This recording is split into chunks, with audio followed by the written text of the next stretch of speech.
on to now? Right now, we're going to start with the almighty barbell curl. Start working on the biceps. We're going to start off with 4 sets of a straight barbell curl. This is a staple. You do these as much as you would do squats, So and we are going to start off with 25 on each side, full contraction, positive and negative. You're going to see. Here's a trick question for you, Kai. Let's see if you get the answer right. What's more important, the negative or the positive on this movement? Just phrase your answer in the form of a question. Honestly, what's more important? Wow. To me, I would say both. I personally, I'm thinking both. What do you think is the benefit of the negative portion? Because a lot of people I see just let the weight fall down almost on the gravity, and they don't control it on the way down. Well, number one, I think the demonstration of control, I think, always allows me to recruit more muscles and, create more work going on in the muscles that are being recruited.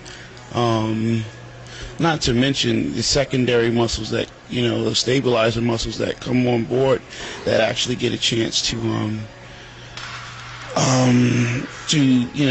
receive some kind of stimuli in an effort to help develop them as well.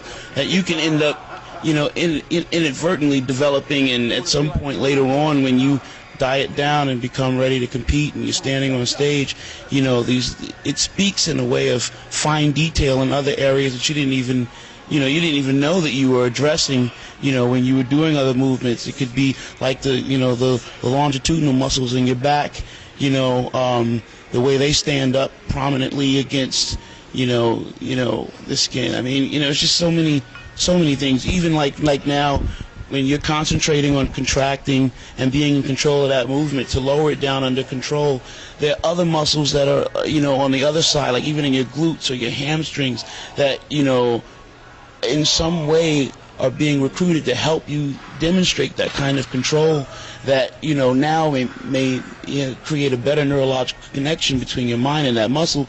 And now when you're able to do or trying to do a movement that will, like a squat or something like that, it can help to allow you just that much more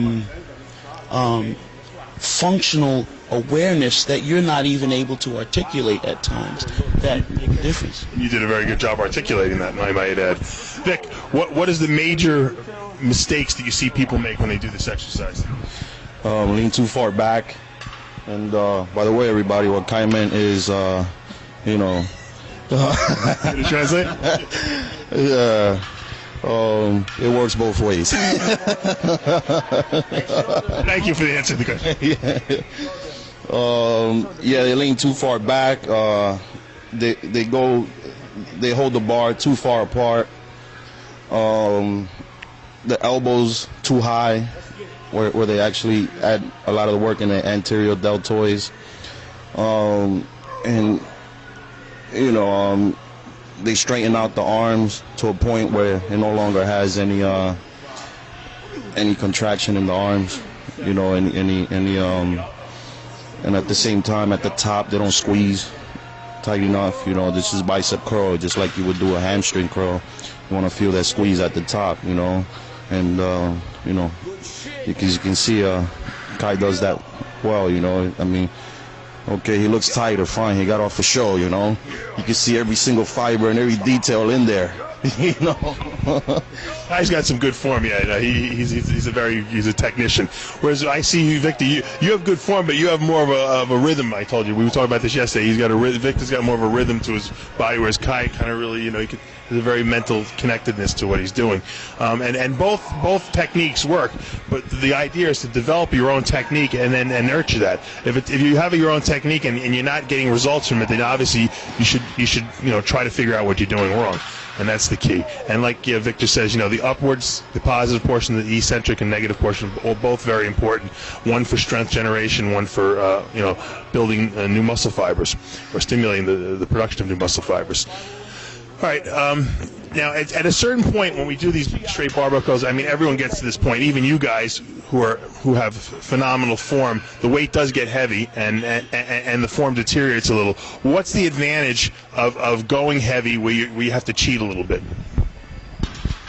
Oh, the advantage, I think, particularly if you have taken the time to really, work through the proper mechanics, earlier on, the muscles have been brought online, the blood has been pumped into the correct places that it needs to be. So now,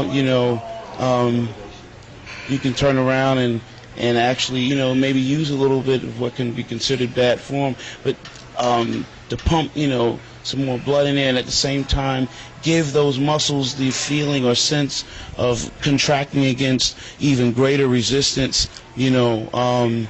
I think it can go a long way now in helping to get them accustomed to working with heavier amounts of resistance. Just said it perfectly. It's very hard to move up in weight unless you've actually felt what a heavier weight feels like. So there is a place for cheating, but once again, it's got to be done very carefully, with good form, so you don't hurt yourself. Now I see Victor. Are you mocking Kai there? Yeah, I'm perfect, man. I got good. He's doing some Kai Greene poses there. Come on, I can impersonate everyone. Even you, Dave. I don't want to see that. That's the good thing about visualizing, I can imitate Kai, man. Oh, see, I know what you're trying to do. You're trying to mess me up for my set. That's what you're trying to do. But my concentration is unbreakable.